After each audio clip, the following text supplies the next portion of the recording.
So I've usually had fun making fun of Heel versus Babyface and his usual racist antics, but I have to admit this video was slightly different. He was a little bit more professional. He tried to be a little bit more restrained. Don't get me wrong, he's still pretty racist, but at least he's articulating a point of view which I somewhat agree with. But there are some problems, and we'll work through them because I do think there is a major dilemma which is in front of us. Of course, he's exploiting it, but it is there. So first, we're going to listen to him. Of course, complain about quote black people in cinema and TV, and he doesn't like it because black. Massive change that they decided to do with the casting. Anne Boleyn, who was a white woman with, I think, brownish hair, was changed to a black woman.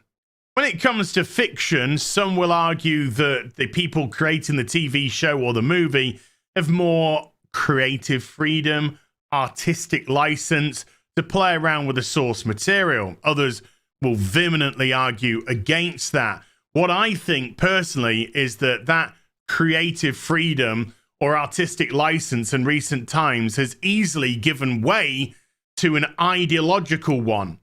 Instead of artistic decisions being made or Kind of funny that he gave himself away really quickly. So, yeah, on what's her name? She's white. I think. Wait a minute. Wait a minute. The essence of this video is historical accuracy is very important. But does he really, really know the biography of these people? Nope. He doesn't really know and doesn't really care. So, clearly 100% historical accuracy. He really doesn't care about that. Well, okay, so he's kind of exposed himself, but he's done that before. I think what's intriguing here are two steps.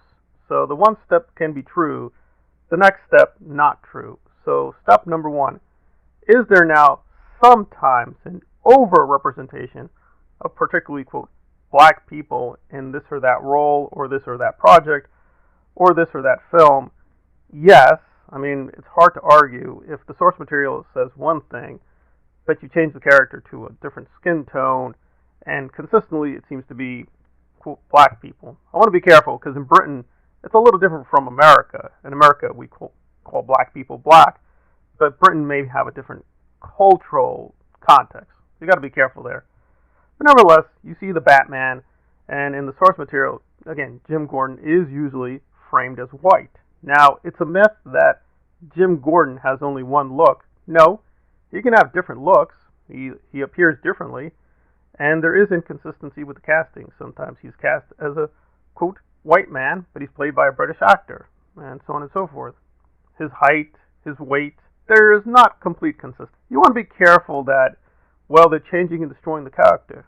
Well, how? I mean, they've changed his physical qualities all the time. Now he's a black man. Well, they've had different versions, so that's begging the question. But I do think the babyface does have a point. If he's talking about over-representation in a few cases, then he is correct. Something is not quite right. It could be the black actor will work, and you have to be careful of preemptively being prejudiced. For instance, with Aquaman, I thought Black Manta was a race-changed character, but then I did more research and figured out, no, Black Manta is black. So both things can be true, that sometimes, quote, a role is being destroyed through racial politics, but it is also the case the source material says, no, the person is black. Why do you think he's not black? So I think both sides have to be careful, like they're going overboard. But I think the step two I have with Babyface is where I have the real problem, where he says, hey, it used to be artistic license. Now it's ideological. No, it was always ideological. You take something like Stanley Kubrick's The Shining, there is now pretty strong evidence he's alluding to genocide. Now he's focusing on the Native Americans, but he's also alluding to the massacre of Jews in Europe, because again, Kubrick is Jewish. So there are allusions to genocide, and some of that is in the source material, but he made it more explicit. So is this an artistic decision, or is it an ideological decision? And the answer is, well, it's both. So I reluctantly do have to agree with Babyface that sometimes, yes, these casting decisions are problematic and they do lead to a lot of problems. However, that doesn't mean that there's not white racism or white privilege. That can also be there. The two things can coexist.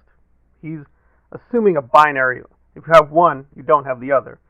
No, you can have both. I mean, we can definitely see white privilege in many places, including police brutality or killings by the state or even outright genocide, which still occurs. That's just there. That's a fact. So making, quote, Jim Gordon black doesn't really change that. But you can still raise that as an issue, again, if you know the source material. The problem is, as the babyface here admits, I don't really know the history, but, she's white, and now she's not white. Therefore ruined. Well, it's historical fiction. Unless this is a documentary, I don't see the issue. It's historical fiction. You don't like the fiction, you don't like the fiction. But I do agree sometimes these issues are not being handled correctly. And in some cases, yes, there is a case for representation of minority groups that have been ignored in the past, but sometimes it is being done in a way that's very manipulative. But again, still want to be sensitive and do your research, which Heel versus Babyface consistently just does not do. He's just very lazy, very racist, he's very stupid. But again, like it or not, the issue is very genuine and it is going to be with us for a while.